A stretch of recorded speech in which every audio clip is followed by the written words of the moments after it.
नहीं नहीं, अरे ये कैसे हो सकता है? विश्वास नहीं होता ना? बिल्कुल नहीं।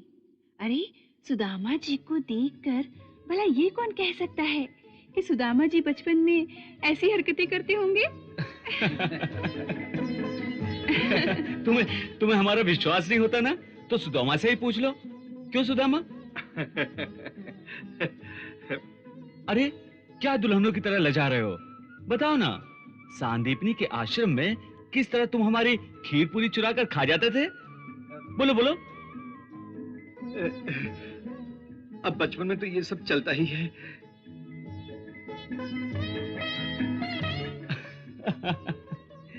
तुम भी तो माखन चुरा कर खा जाया करते थे। हाँ? भूल गए?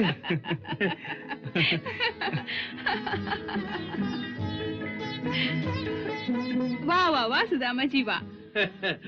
अरे आपके इस उत्तर का तो जवाब नहीं, बिल्कुल ब्रह्मास्त्र की तरह था, अचूक।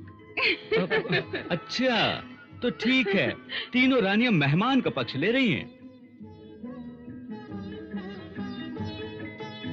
अरे सुदामा, तुम तो मेरे मित्र भाई, कम से कम तुम्हें तो मेरा साथ देना चाहिए। हाँ हाँ अवश्य अवश्य। एक चोर दूसरे चोर का साथ नहीं देगा तो क्या करेगा? क्यों देवियों? हाँ हाँ। कहो मित्र, क्या चुराना है? माखन या खीर या फिर वो चने जो गुरु माता ने दिए थे?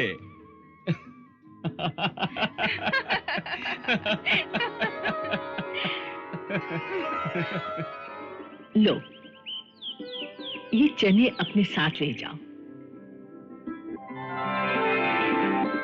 देखो, मैं आधे आधे तुम दोनों के पल्लू में बांध देती हूँ। भूख लगने पर इन्हें खा लेना। गुरु माता, मेरा पल्लू तो फटा हुआ है।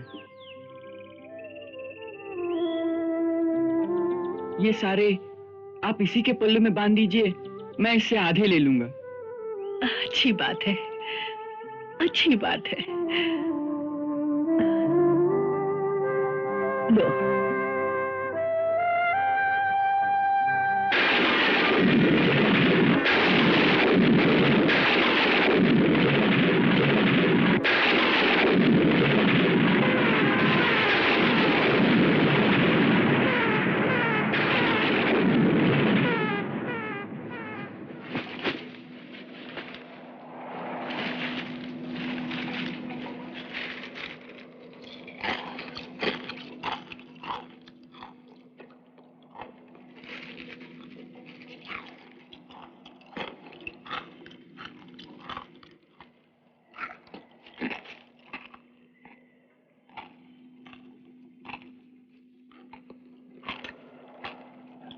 अरे, ये कटकट की आवाज कैसी आ रही है? कुछ खा रहे हो क्या? नहीं, ये तो सर्दी के मारे मेरे दांत कटकटा रहे हैं। अच्छा, बहुत सर्दी लग रही है क्या? हाँ, सारा शरीर भीग गया है। ओह, मुझे भी बहुत सर्दी लग रही है। सुना है कुछ खाने से शरीर में गर्मी आ जाती है। तो लाओ वो चने जो गुरु माता ने दिए थे, दोनों बांट के खा लेते हैं। चने? चने कहाँ हैं? तुम्हारे पल्लू में बांधे थे ना? मेरे पल्लू में? वो तो पेड़ पर चढ़ते समय डालियों की रगड़ से गीले पल्लू की गांठ खुल गई थी, जिससे सारे चने नीचे कीचड़ में गिर गए।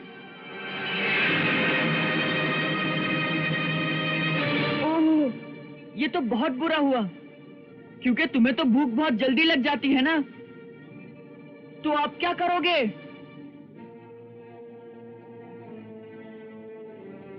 क्या करूंगा? आज तो ब्राह्मण भूखा ही रहेगा। अरे वाह, कृष्ण के होते उसका मित्र भूखा कैसे रह जाएगा?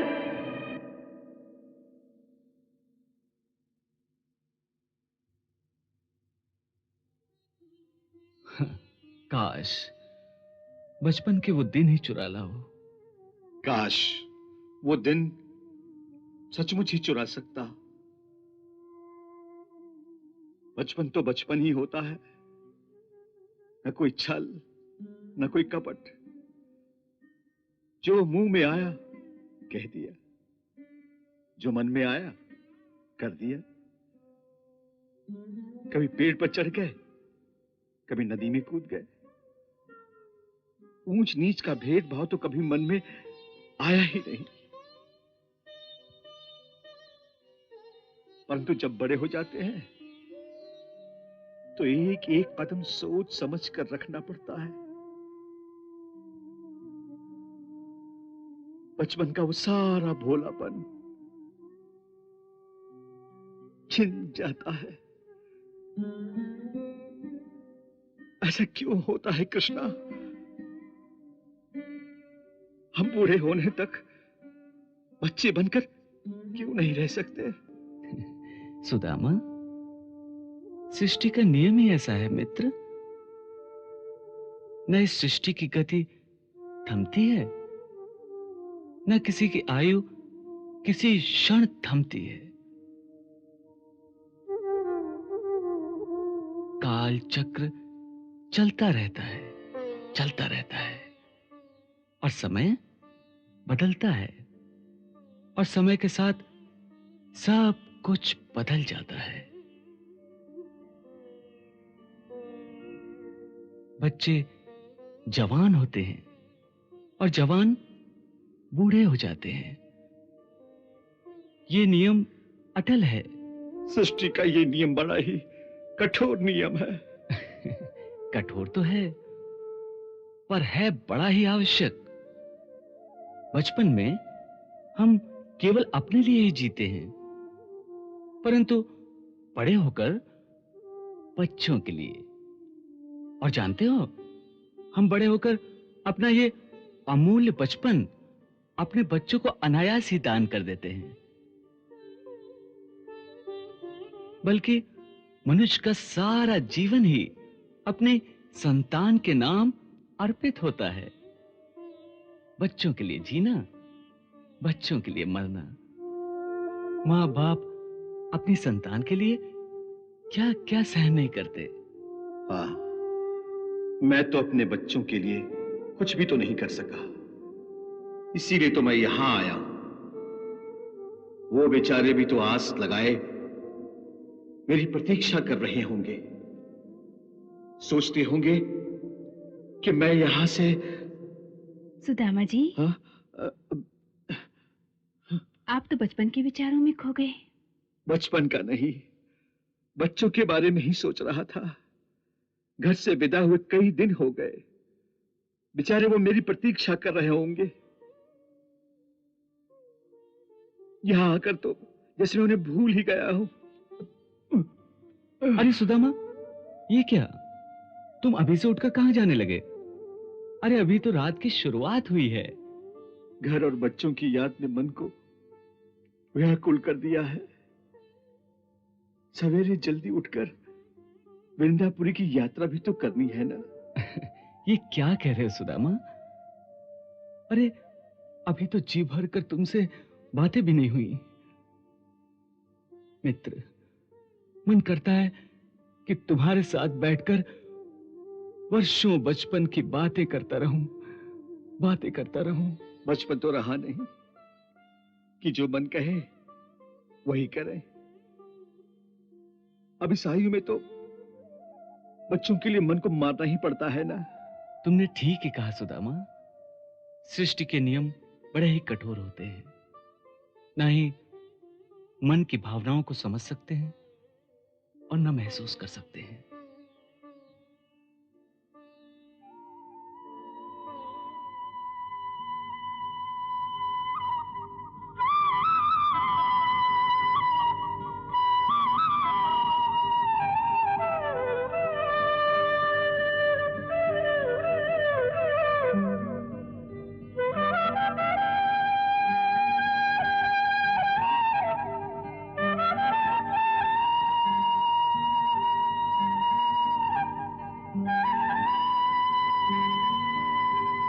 क्या बात है प्रभु, आज आप फिर से उदास धुन बजा रहे हैं। सुदामा के दुख तो अब दूर हो चुके हैं, इसलिए अब तो आपको प्रसन्न होना चाहिए। दुख तो होगा ही देवी। अब अपने मित्र से बिछड़ने का समय जो आ रहा है, पर अच्छी बात यह है कि सुदामा के दुख के दिन अब बीत गए। भगवान, सुदामा के दुखों का कारण कहीं वो चोरी तो नहीं जो उन्होंने बचपन में की थी? चने चुराए थे, खीर चुराई थी, कहीं आप उन्हें उसे चोरी का दंड तो नहीं दे रहे? नहीं देवी, मैं किसी को दंड नहीं देता। मैं तो अपने भक्तों को मुक्ति देता हूं। कर्म और भोग अनिवार्य है। कर्म का विधान ऐसा है कि जो जैसा करेगा वो वैसा भरेगा। यदि कोई बबूल का पेड़ लगाएगा तो उसे कांटे ही मिलेंगे, क्योंकि बबूल पर शूल ही उगते हैं, फूल नहीं खिल सकते। कर्म के इस विधान और सृष्टि के इस नियम को मैं नहीं बदल सकता। ऐसा करने से विधि, विधान और विधाता तीनों संकट में आ जाएंगे। इसलिए देवी, हर किसी की तरह सुदामा को भी अपने कर्मों का फल भोगना था। बस अच्छी बात यह है कि अब सुदामा के भाग्य में शूल नहीं, फूल ही फूल हैं।